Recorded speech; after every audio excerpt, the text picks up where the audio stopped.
Hi గారు, welcome to our channel. ప్రస్తుతం మనతో పాటు దాము బాలాజీ గారు సీనియర్ జర్నలిస్ట్ ఉన్నారు. వారితో ఒకసారి మాట్లాడదాం. సో నమస్కారం సార్. నమస్తే. సార్, ఎన్నో అనుమానాలకు తావిస్తూ ప్రవీణ్ మృతి పట్ల అంటే కొన్ని అంశాలు బయటకు వస్తున్నాయి సార్. అందులో ఒకటి ఏంటంటే రెడ్ కార్ ఇతన్ని గుద్ది చంపేసింది, ఈ రెడ్ కార్ ఎవరిది అని చెప్పేసి ఒక చర్చ జరుగుతుంది. అండ్ ఇంకా 12 నిమిషాల్లో ఒక ఫుటేజ్ మిస్ అయింది. ఆ 12 నిమిషాల్లో ఏం జరిగిందని చెప్పేసి కూడా చర్చించుకుంటున్నారు సార్. మరి రెడ్ కార్ ఎవరిది, ఈ 12 నిమిషాల్లో ఏం జరిగింది? ఇప్పటి వరకు టీవీ ఫుటేజ్ లీక్ అయింది కదా. సో దాంట్లో ఏముంది, దాన్ని చూసి ఏమన్నా తెలుసుకోవచ్చా, ఇతని మృతికి గల కారణం ఏంటి అని చెప్పేసి మరి ఇప్పటివరకు వచ్చిన అప్డేట్స్ ఏంటి సార్? యాక్చువల్గా అతని నిన్న పోస్ట్ మార్టం జరిపారు. ప్రవీణ్ పగడాల పాస్టర్ ఆయన పోస్ట్ మార్టం జరిపి నిన్న ఈవినింగ్ హైదరాబాద్ తీసుకొచ్చారు. ఈరోజు 10 నుంచి 12 వరకు సెంటనరీ బాప్టిస్ట్ చర్చి సికింద్రాబాద్లో ఆయన భౌతికాయాన్ని ఉంచుతారు. దాని తర్వాత సెయింట్ జాన్స్ సిమెట్రీ మన పరేడ్ గ్రౌండ్స్ పక్కన ఉంటుంది, అక్కడ ఈయన్ని ఖననం చేసే అవకాశాలు ఉన్నాయన్నమాట. సో ఈ నేపథ్యంలో ఇప్పుడు ఏంటంటే ఈయన మృతి పట్ల తీవ్రమైన ఆందోళన ఉన్నాయి. కానీ పోలీసులు చెప్తున్నది మాత్రం ఇది యాక్సిడెంట్గానే వాళ్ళు పరిగణించారు. అయితే ఇక్కడ అనేక విషయాలు బయటికి వచ్చాయి. ఒకటేమంటే ఈ క్రిస్టియన్ సంఘాలందరూ కూడా మొత్తం రాజమండ్రి ఎయిర్పోర్ట్ నుంచి ఈ యాక్సిడెంట్ జరిగిన స్పాట్ వరకు సీసీటీవీ ఫుటేజ్లు అంతా బయట పెట్టాలి అని ఒక వాదన బయటకు వచ్చింది. రెండోది ఏంటంటే ఇతనిది ఆల్రెడీ నిన్న ఒక సీసీటీవీ ఫుటేజ్ వచ్చింది. అదేంటంటే కొవ్వూరు టోల్గేట్ దగ్గర ఇతను బైక్లో చాలా స్లోగా వెళ్తున్నట్టుగా, అది రాయల్ ఎన్ఫీల్డ్ బైక్ వెళ్తున్నట్టుగా వచ్చింది. దాని మీద కూడా కొన్ని క్రిస్టియన్ సంఘాలు అబ్జెక్షన్ చేస్తున్నాయి. ఇది అసలు అబద్ధం, అతను కాదు, అతను లాగా ఒకరికి గెటప్ వేసి అతను లాంటి బైక్ పెట్టి కావాలని అది చేశారు, అది అతనిది కాదు అనేది వాదన వస్తుంది.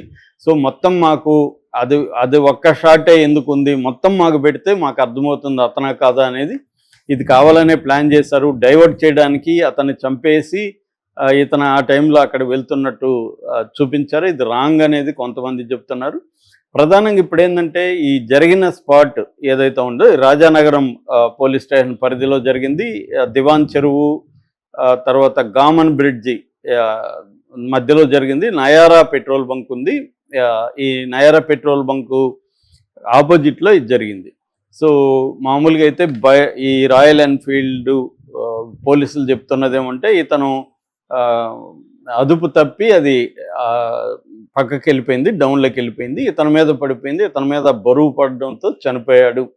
అందుకని మామూలుగా అయితే యాక్సిడెంట్ జరిగినా కూడా ఇతనికి హెల్మెట్ ఉంది కాబట్టి చనిపోయే అవకాశాలు తక్కువ ఉంటాయి, తలకు దెబ్బ తగిలే అవకాశం లేదు. కానీ ఇది బైక్ వెయిట్ పడడంతో హెల్మెట్ ఉన్నా కూడా లోపల తలకి దెబ్బ తగిలింది.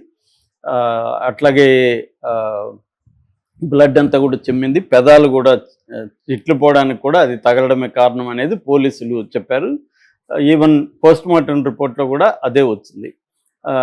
కాకపోతే ఇప్పుడు కొత్తగా ఒక సీసీటీవీ ఫుటేజ్ వచ్చింది. అదేంటంటే నైటు 11:30 నుంచి 11:42 మధ్యలో ఈ వెహికల్ పెట్రోల్ బంక్ ఆపోజిట్ దగ్గర వెహికల్ వెళ్తున్నప్పుడు ఒక 5 వెహికల్స్ ఈ వెహికల్ని క్రాస్ చేసి వెళ్ళాయి అనేది ఇప్పుడు ఆ ఫుటేజ్లో ఉంది.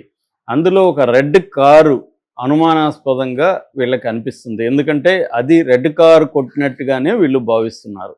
అక్కడ రెడ్ కారు స్పీడ్గా అవ్వడం, అక్కడ ఏదో జరిగినట్టుగా దూరం నుంచి కనిపిస్తుంది. ఎందుకంటే అది అక్కడ లైట్ ఎక్కువ లేదు, చీకటిగా ఉంది, పైగా దూరంగా ఉంది. ఇటుపక్క రోడ్డుకి ఇటుపక్క ఆపోజిట్లో ఉంది కాబట్టి దూరం ఉంది. ఇటుపక్కగా ఉంటే సీసీటీవీ కొంత అర్థమయ్యేది, లేదు కాబట్టి అందుకనే వాళ్ళు ప్లాన్ చేసుకొని సీసీటీవీ లేని ప్రాంతంలోనే వాళ్ళు ముందుగానే స్కెచ్ చేసుకొని అక్కడే కొట్టారు, ఈ రెడ్ కారే అసలుదే అని చెప్తున్నారు.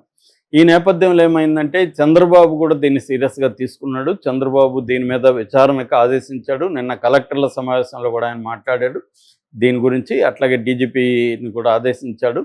అట్లాగే అనిత వంగలాపూడి అనిత హోమ్ మినిస్టర్ కూడా ఈయన ఆదేశించినట్టుగా ఆమె కూడా నిన్న చెప్పింది. అట్లాగే లోకేష్ కూడా దీని మీద నజర్ పెట్టాడు, దీని విషయం తేల్చాలని ఇది చేశారు. ఎందుకంటే చంద్రబాబుకి ఒక ప్రాబ్లం ఏంటంటే ఆల్రెడీ ముస్లింలు చంద్రబాబుని వ్యతిరేకిస్తూ ఈరోజు ఇస్తున్న ఇఫ్తార్ విందును బాయ్కాట్ చేశారు. ఏప్రిల్ 2న ఆందోళన కూడా పిలిపించారు. నేషనల్ లెవెల్లో ముస్లిం సంఘాలు చంద్రబాబుని అటు నితీష్ని గట్టిగా ప్రెజర్ చేస్తున్నాయి. ఎందుకంటే వీళ్ళిద్దరూ వక్ఫ్ బిల్లుని ఆమోదిస్తున్నారు. అక్కడ వక్ఫ్ బిల్లు కానీ వీళ్ళిద్దరూ వ్యతిరేకిస్తే మోడీకి ధైర్యం ఉండదు. సో వీళ్ళిద్దరి మీద ప్రెజర్ పెడుతున్నారు. అక్కడ నితీష్ ఇచ్చే ఇఫ్తార్ విందును బాయ్కాట్ చేశారు, ఇక్కడ చంద్రబాబు ఇచ్చే దాన్ని బాయ్కాట్ చేశారు. దాంతోపాటు దేశవ్యాప్త ఆందోళన కూడా April 2nd పిలిపించారు. అందులో భాగంగా ఇక్కడ కూడా జరగబోతుంది. సో ఈ నేపథ్యంలో చంద్రబాబుకి ఆల్రెడీ మైనారిటీస్, ముస్లిం పాపులేషన్ వ్యతిరేకిస్తుంది, ఇప్పుడు క్రిస్టియన్ పాపులేషన్ కూడా వ్యతిరేకిస్తే ఆయనకి ఇబ్బందులకు వెళ్తామని చెప్పి చంద్రబాబు దీని మీద సీరియస్గా ఇమీడియట్గా ఇచ్చేశారు. మామూలుగా అయితే ఫస్ట్లో ఇది జరిగి మార్నింగ్ 11కి అలాగా ఫైండ్ అవుట్ చేశారు. జరిగింది నైట్ 11కి వీళ్ళ ఫ్రెండ్ అక్కడ జనగామ రోహన్ అని అతను ఇచ్చాడనమాట కంప్లైంట్. దాన్ని బేస్ చేసుకొని వెళ్ళారు, ఎందుకంటే తన ఫోన్ లిఫ్ట్ చేయట్లేదు అది ఇదని. అప్పుడు వెళ్ళినప్పుడు వాళ్ళకి అక్కడ ఈ డెడ్ బాడీ, ఈ బైక్ ఇదంతా కనపడింది. సో దాని తర్వాత వాళ్ళు ముందుగానే ఏంటంటే ఇది యాక్సిడెంట్గా తేల్చేశారు పోలీసులు. దాంతో పెద్ద ఎత్తున ఆందోళన చేశారు, రాజమండ్రి అంతా నిండిపోయింది. క్రిస్టియన్ సంఘాలు అనేక మంది ప్రేయర్స్ చేయడం ద్వారా నిరసన వ్యక్తం చేశారు. దీంతో ఒక్కసారిగా ఫస్ట్ అయితే తెలుగుదేశం మీడియా కానీ మెయిన్ స్ట్రీమ్ మీడియా దీన్ని పెద్దగా పట్టించుకోలేదు. సోషల్ మీడియాలోనే ఇది వార్తలు వచ్చాయి.